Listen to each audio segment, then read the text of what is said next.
Look, most people leave school knowing how to memorize formulas, pass exams, and follow deadlines, but somehow no one teaches them how money actually behaves in real life. And that becomes painfully obvious the moment your first real paycheck hits, and instead of feeling secure, you feel confused, slightly relieved, slightly stressed, slightly wondering where it all went. My name is Daniel, and I probably spend way too much time thinking about money psychology, financial behavior, and the quiet patterns that decide whether someone feels financially stable or constantly behind, even with a decent income. Here's the thing. School teaches you how to earn grades. Life expects you to manage cash flow, and those are completely different skill sets. You can be highly educated and still financially disorganized. You can be smart, hardworking, and still feel broke. You can have a decent salary and still think, where's my money going? And that gap right there, that confusion, comes from the basic financial concepts nobody explains early enough. Because real-world money isn't about one big decision. It's about small, invisible systems repeating every month. Let me explain. The first concept school never really teaches is cash flow awareness. Not income, cash flow. Those are not the same thing, and this is where it gets interesting. Most people think financial success starts when income increases, but in reality, financial stress starts when expenses silently rise to match income. You get a raise, you upgrade your lifestyle. Slightly better food, slightly nicer subscriptions, slightly more convenience, and suddenly your higher income doesn't feel higher anymore. Now, think about this. If you earn $5,000 a month and spend $4,900, you are technically earning well, but structurally fragile.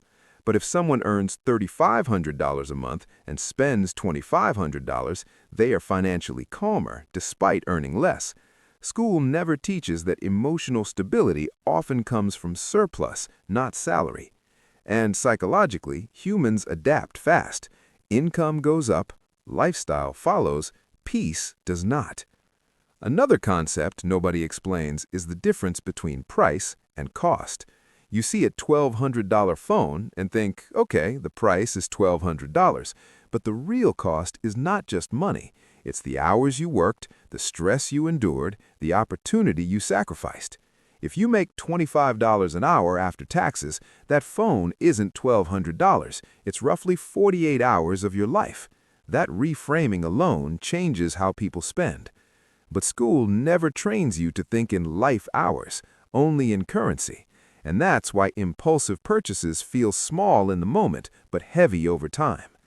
Now here's another quiet concept: lifestyle inflation.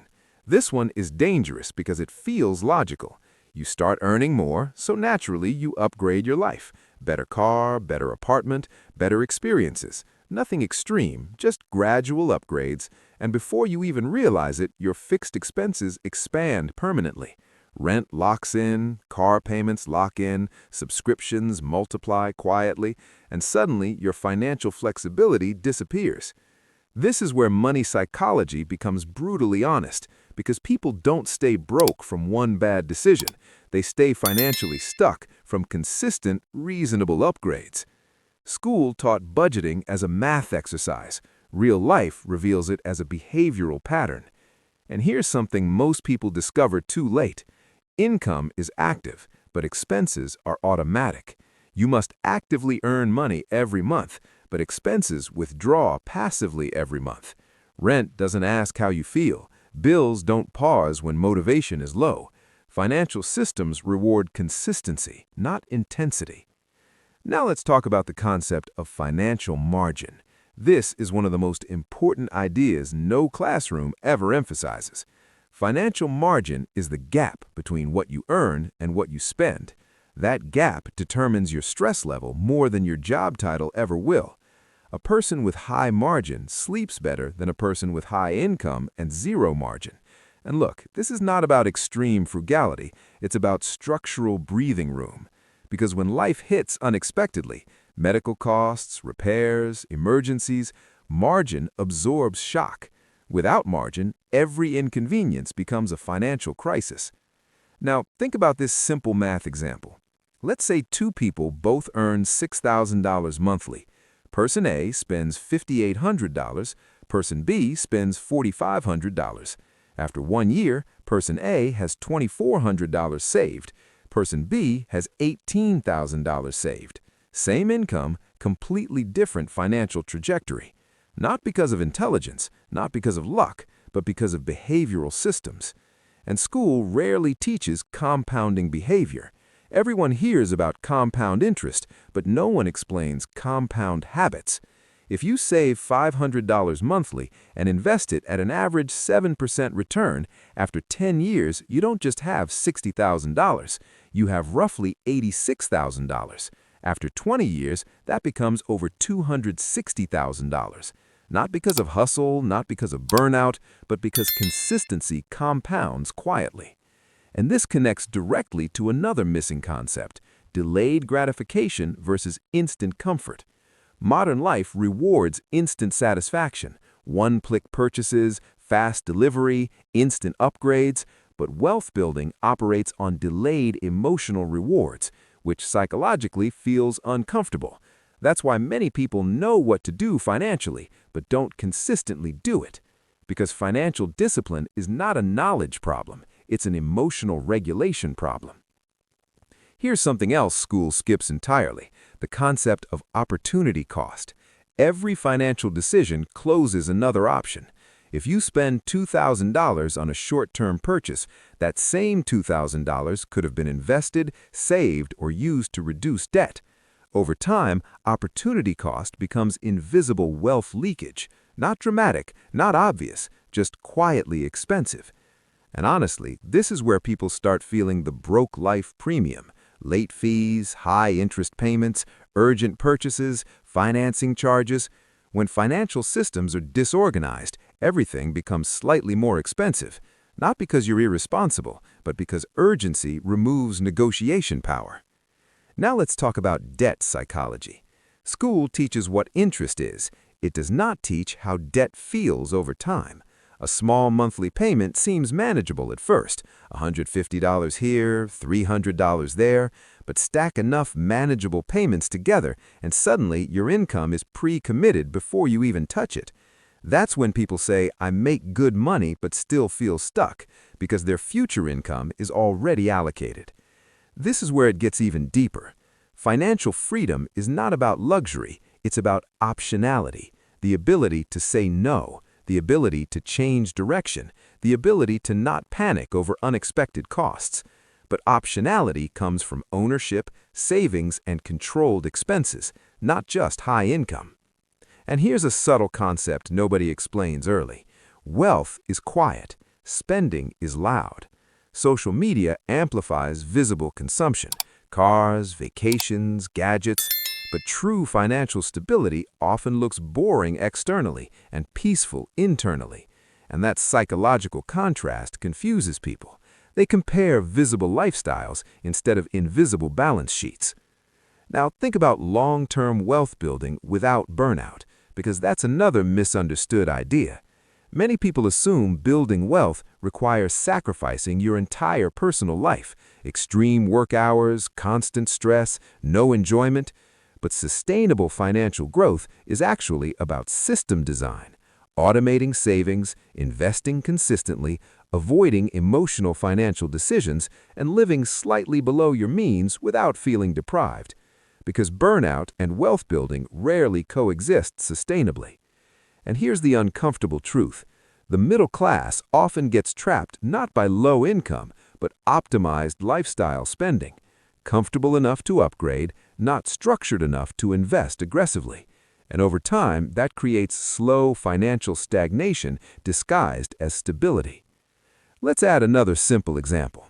If someone invests $300 monthly starting at age 25, and another person starts at 35 with $600 monthly, the first person often ends up ahead by retirement. Not because they invested more monthly, but because time is the most powerful multiplier in finance, and school rarely emphasizes time as a financial asset. Time is not just a life resource, it's a compounding engine, And once you understand that, your financial decisions become calmer and more strategic instead of reactive. Now here's the real psychological check-in. Most financial mistakes are not made in calm moments. They're made in emotional states. Stress spending, comparison spending, reward spending after a hard week. These behaviors feel justified in the moment, but repeated over years, they reshape financial outcomes dramatically. And look, none of this is about being perfect. It's about being aware, because awareness changes behavior slowly but permanently. Another overlooked concept is inflation, not just as an economic term, but as a lifestyle force. If your income increases 5% yearly, but your expenses increase 7% through subtle lifestyle upgrades, you are technically moving backward financially while feeling like you're progressing.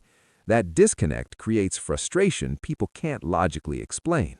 And this leads to the final foundational concept school doesn't teach: financial identity.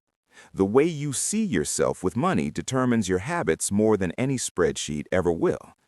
If you see yourself as bad with money, your decisions subconsciously align with that identity. If you see yourself as someone who builds systems, saves consistently, and thinks long-term, your behavior slowly shifts. This is why two people with identical incomes can have completely different financial lives. One reacts emotionally, the other operates structurally. And over time, structure always beats motivation, because motivation fluctuates, systems repeat. If you take anything from this conversation, let it be this simple mental model: earn income, protect margin, invest consistently, control lifestyle drift.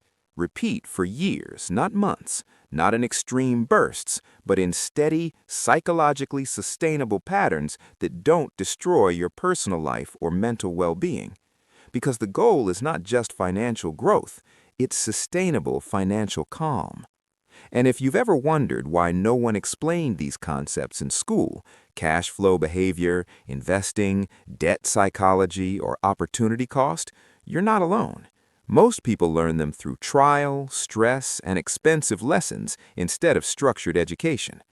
So the real advantage is not earning more immediately, it's understanding money earlier.